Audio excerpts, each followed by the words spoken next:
అధికార కాంగ్రెస్ పార్టీ అమ్ములపొదిలో కాళేశ్వరాస్త్రం చేరింది. కాళేశ్వరం ప్రాజెక్టులో అవకతవకలపై విచారణ జరిపి జస్టిస్ పీసీ ఘోష్ కమిషన్ ఇచ్చిన నివేదిక అధికార పక్షానికి సరికొత్త ఆయుధంగా మారింది. మాజీ సీఎం కేసీఆర్ లక్ష్యంగా ఈ అస్త్రాన్ని సంధించేందుకు కాంగ్రెస్ సర్కార్ సన్నద్దమవుతోంది. ఇప్పటికే అంతర్గత సమస్యలతో ఉక్కిరిబిక్కిరవుతున్న బీఆర్ఎస్ పార్టీని అసెంబ్లీ వేదికగా తూర్పారబట్టేందుకు సిద్దమవుతోంది.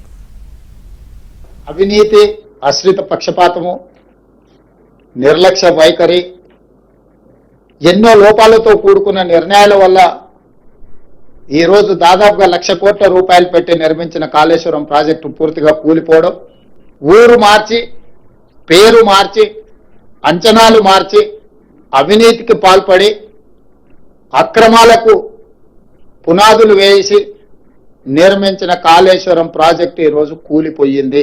స్పష్టంగా కమిషన్ ఇందులో ఈ వివరాలన్నిటినీ పొందుపరిచింది. ప్రణాళికల లోపం, నిర్మాణ లోపం, నిర్వహణలో లోపం.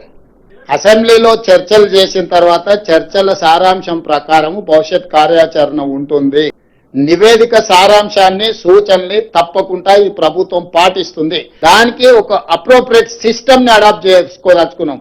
మేము రాజకీయ కక్షాపూరితమైన చర్యలు చేపట్టినట్టు, లేకపోతే ఎవరి మీదనో వ్యక్తిగతంగా ద్వేషంతో నిర్ణయాలు తీసుకున్నట్టు ఏమాత్రం చర్చలకు తావివ్వకుండా ఈ ప్రభుత్వము పారదర్శకంగా పనిచేయాలనుకుంటుంది. ఆగస్టు 15 తర్వాత జరగనున్న అసెంబ్లీ వర్షాకాల సమావేశాల్లో ప్రతిపక్ష పార్టీని గుక్క తిప్పుకోనివ్వకుండా చేసేందుకు ప్రణాళికలు సిద్దం చేస్తోంది.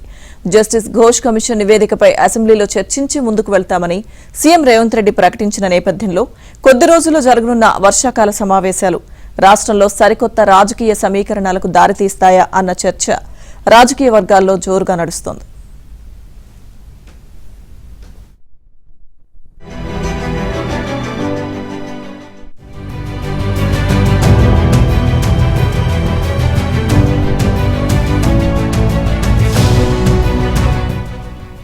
అసెంబ్లీ నిబంధనల ప్రకారం సెప్టెంబర్ 26 లోపు వర్షాకాల సమావేశాలు నిర్వహించాల్సి ఉంది. దీంతో 15 ఆగస్టు తర్వాత సమావేశాలు జరిగే అవకాశం ఉందని ప్రభుత్వ వర్గాలు చెబుతున్నాయి.